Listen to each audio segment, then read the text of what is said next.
साहब और president solidarity convention के वो सभी साथी जिन लोगों ने इससे मुनाफत करने में बहुत बड़ा रोल प्ले किया है, सहमत के साथियों जिन्होंने अपनी पेंटिंग्स डिस्प्ले के जरिए, स्केच के जरिए फलस्तीनी जनता के जो दुख हैं, उनके संघर्ष हैं, उनकी तकलीफ है, उसको जो है हमारे सामने रखा है। जो फलस्तीन में जो कुछ हो रहा है आज के इंफॉर्मेशन के दौर में, ऐसी कोई भी चीज नहीं है कि जो किसी खास या आम शख्स को जो जिंदा है और वो जो अन्याय के खिलाफ या दुनिया में कहीं भी लड़ रहा है उसे मालूम ना हो।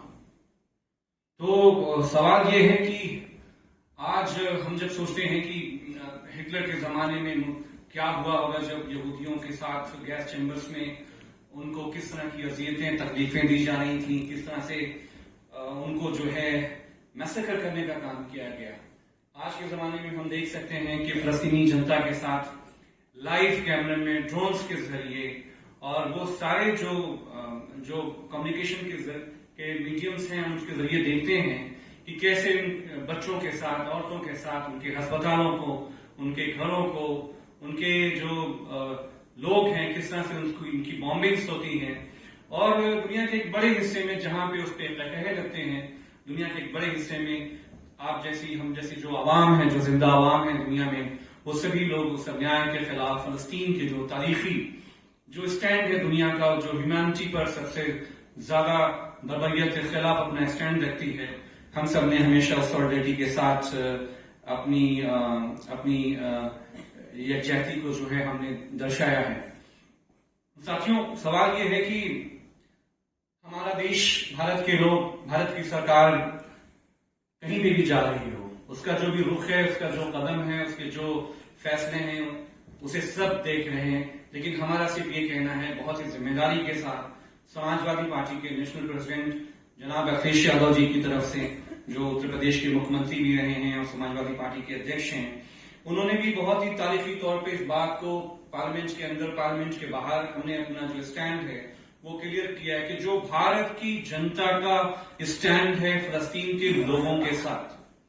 उसी भारत के स्टैंड पर समाजवादी पार्टी, अखिलेश यादव जी, हम सब लोग उसके साथ अपनी एकजुटता को प्रदर्शित करते हैं। आगे सवाल ये है कि भारत की जो हमारी आज की सरकार है, इसको लगाम कैसे लगाया जाए। आप जानते हैं कि ऐसे समय में जब हमें भारत की तारीखी स्टैंड को, हमें उनके साथ खड़े होना था, तो हमने एक फाशिस्ट स्टेट की तरफ अपने आप को ले जाते हुए हमने इजराइल को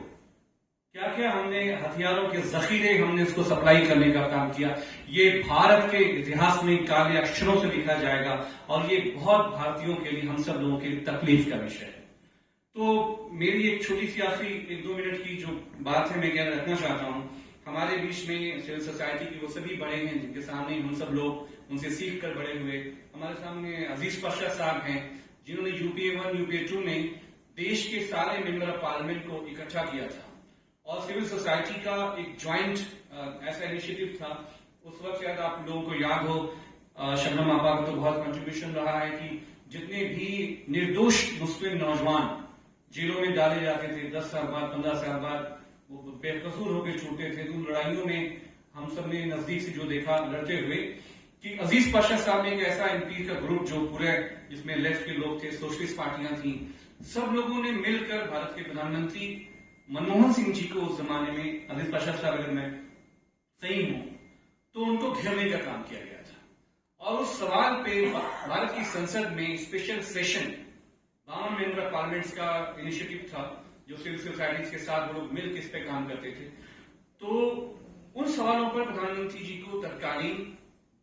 एक्शन लेना पड़ा था और फास्ट ट्रैक कोर्ट्स का पूरे भारत के राज्यों को आदेश हुआ था, जिसके जरिए धीरे धीरे जो इनोसेंट लोग थे उनका छूटने का सिलसिला तेज हुआ। मैं उसी तरफ याद दिलाते हुए मैं सिर्फ इतना कहना चाहता हूं कि क्या जब हम आज सब सदा साथी फलस्तीन के लिए आज स्टैंड करते हुए यहां से हम उठेंगे, क्या ये पॉसिबल ये है कि जो भी हमारे सिविल सोसाइटी के दोस्त हैं, इन 3 तंजीमें जिन्होंने मिलकर इसको इकट्ठा करने का काम किया है, क्या दोबारा ऐसा हो सकता है कि आज इंडिया ब्लॉक की ताकत भारत में बहुत बहुत बढ़ गई है। उत्तर प्रदेश में तो खैर अयोध्या भी हमने निपटा दिया है। क्या ये पॉसिबल है कि सिविल सोसाइटी के लोग और हमारे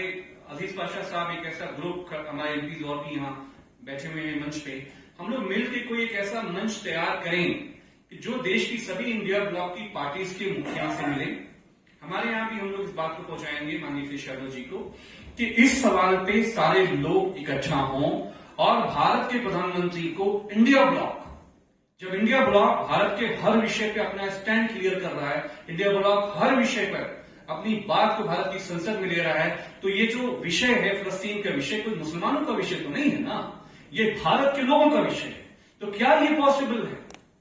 कि एक ऐसा इनिशिएटिव हम लोग यहां से आज जब उठें कि सब लोग मिलकर अजीज पाशा साहब को, शबनम अब्बास, सब लोग यहाँ बैठे हुए हैं, सैदाब यहाँ पर हैं, हम सबकी बड़ी,